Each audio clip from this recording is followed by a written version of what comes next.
Hi, boys and girls. We have had a very impressive time getting our last book ready for being published. I can tell you, I think this book might make you famous.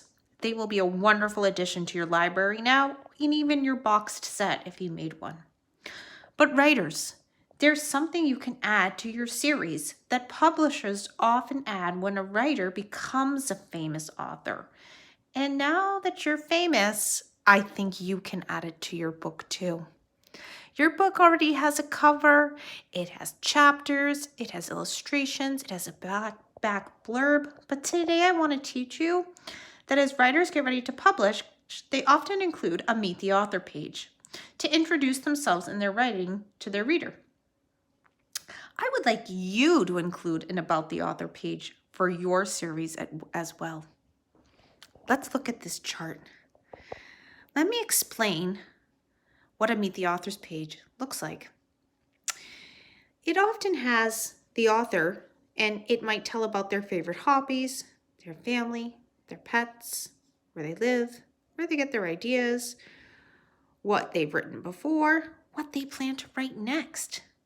And there's a lot of different ways to do these About the Author pages. Here's a couple of examples written by children your age. This one says, "My name is Etta, and I live in Brooklyn. I like to play soccer. I write poems about my family. I have a brother and sister, and I play the ukulele, and I love to write about it." Let's see what this one says. "My name is Piper.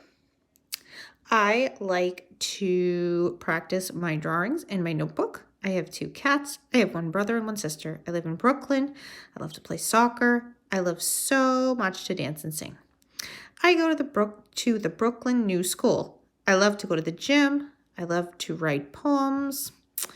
And I wear glasses." Those are some examples of some student authors like you. But we've been reading Henry and Mudge and the Happy Cat, and we kind of studied Cynthia Rylant because she's a very famous author of realistic fiction books. That's a type of book that we've been working on, a genre, right? It's a made-up story, but it could really happen. And if you flip to the back of her books, look at that. There's a photograph of her, and there's an About the Author page. There's actually an About the Illustrator page, too. Let's read what hers says. "I have always loved pets. Raised in the country in West Virginia, I was surrounded by hound dogs and barn cats. When I grew up and found myself raising a boy and dogs, I was inspired to write the Henry and Mudge stories. I know all about cold shivers, big tests, happy cats, and wild winds, and especially big, drooly, lovable dogs." So she gave a little more information there. Do you know what I noticed about Cynthia Rylant's author page? I noticed that she included how she gets her ideas for her stories, like what inspires her. And that's kind of a cool idea, right? The other 2 we read were just really about the author, like where they live, what their hobbies are.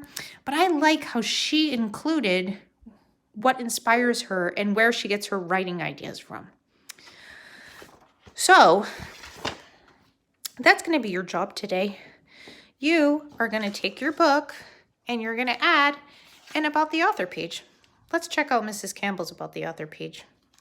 Mrs. Campbell lives in Nashua, New Hampshire. She lives with her husband and 2 kids, Zachary and Reagan. She has 3 dogs and 4 cats. She loves walking her dogs and reading, right? And the About the Author page usually goes at the end of the story. So when I open up my new book that I'm creating and publishing, right, I don't want it necessarily on the back cover where the blurb is.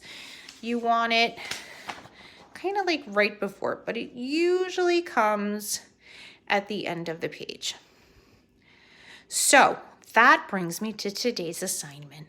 We want to make this book complete so we can start a new unit on poetry. So let's add this little extra. You will add an About the Author page to your story, okay?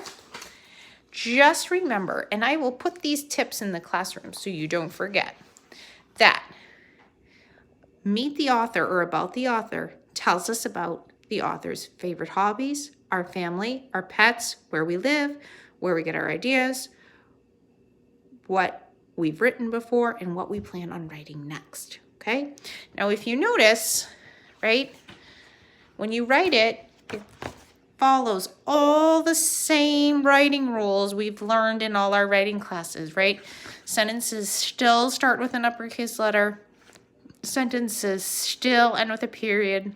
Names, specific places and names like Henry and Mudge are still capitalized.